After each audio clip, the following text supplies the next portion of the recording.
हम हर राज्य को उसका पूरा हक भी देना चाहते हैं, लेकिन मैं आज एक अहम मुद्दे पर मेरी पीड़ा व्यक्त करना चाहूंगा। आदरणीय सभापति जी,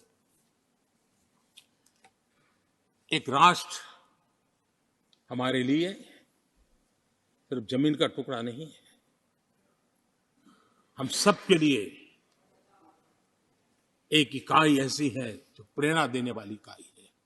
जैसे शरीर होता है, शरीर में जैसे अंगांगी भाव होता है, अगर पैर में कांटा लगे तो पैर ये नहीं कहता है, हाथ कभी नहीं सोचता है कि मुझे क्या, पैर को कांटा लगा है, पैर पैर का काम करेगा।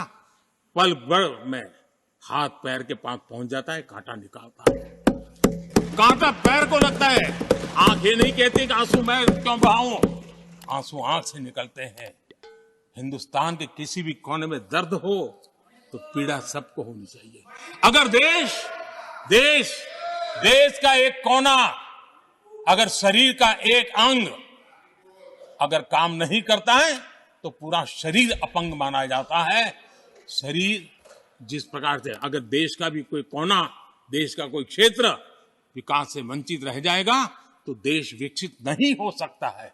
और इसलिए हमें भारत को एक अंगांगी भाव से देखना होना चाहिए, उसको टुकड़ों में नहीं देखना चाहिए। जिस प्रकार से हिंदी और भाषा बोली जा रही है, देश को तोड़ने के लिए, राजनीतिक स्वार्थ के लिए नए नैरेटिव गढ़े जा रहे हैं। एक पूरी सरकार मैदान में उतर करके भाषा गढ़ रही है। इससे बड़ा देश का दुर्भाग्य क्या हो सकता है? आप मुझे बताइए, झारखंड का कोई आदिवासी बच्चा अगर ओलंपिक के खेल के अंदर जाकर के मेडल लेकर आएगा तो क्या हम ये सोचते हैं कि तो झारखंड का बच्चा है? पूरा देश कहता है हमारा देश है। जब एक झारखंड का बच्चे में प्रतिभा देखते हैं और देश हजारों करोड़ रुपया, हजारों लाखों रुपया खर्च करके उसको अच्छे कोचिंग के लिए दुनिया के किसी देश में भेजता है, तो हम ये सोचेंगे कि खर्चा झारखंड के लिए हो रहा है, क्या देश के लिए नहीं हो रहा है? हम क्या करने लगे हैं, क्या भाषा बोलने लगे? इस देश का गौरव, हमारे यहां वैक्सीन, देश के करोड़ों लोगों को वैक्सीन का, हम ये कहेंगे वैक्सीन तो उस कोने में बनी थी इसलिए हक उनका है, देश को नहीं मिल सकती? कैसा सोच सकते हैं? क्या वैक्सीन उस शहर में बनी थी इसलिए देश के और भागों को इसका लाभ नहीं मिलेगा? ये सोचेंगे क्या? क्या सोच बन गई है? और एक राष्ट्रीय दल के अंदर से ऐसे विचार आए, ये बहुत बहुत दुखद की बात है। मैं पूछना चाहता हूं आदरणीय सभापति जी, क्या अगर हिमालय कल कहना शुरू कर दें, हिमालय कल बोलना शुरू कर दें, ये नदियां मेरे यहां से बहती हैं, मैं तुम्हें पानी नहीं देने दूंगा, पानी का अधिकार मेरा है, देश का क्या होगा? देश कहां जाकर के रुकेगा? अगर जिन राज्यों में कोयला है वो कह दें कोयला नहीं मिलेगा, ये हमारी संपत्ति है, जाओ तुम अंधेरे में गुजारा करो, देश कैसे चलेगा?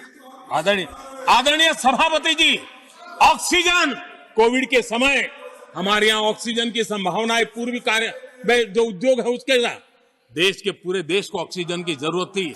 अगर उस समय पूरब के लोग कह करके बैठ जाते ऑक्सीजन को हम नहीं दे सकते, हमारे लोगों की जरूरत है, देश को कुछ नहीं मिलेगा, क्या होता देश का?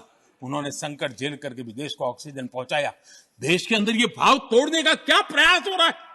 क्या इस प्रकार से देश को हमारा टैक्स, हमारे मनी किस भाषा में बोला जा रहा है? ये देश के भविष्य के लिए नया खतरा पैदा करने वाली बात है।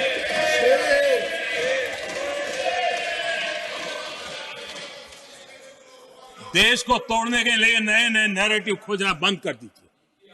देश को आगे बढ़ना है, देश को एक साथ लेकर के चलने का प्रयास कीजिए।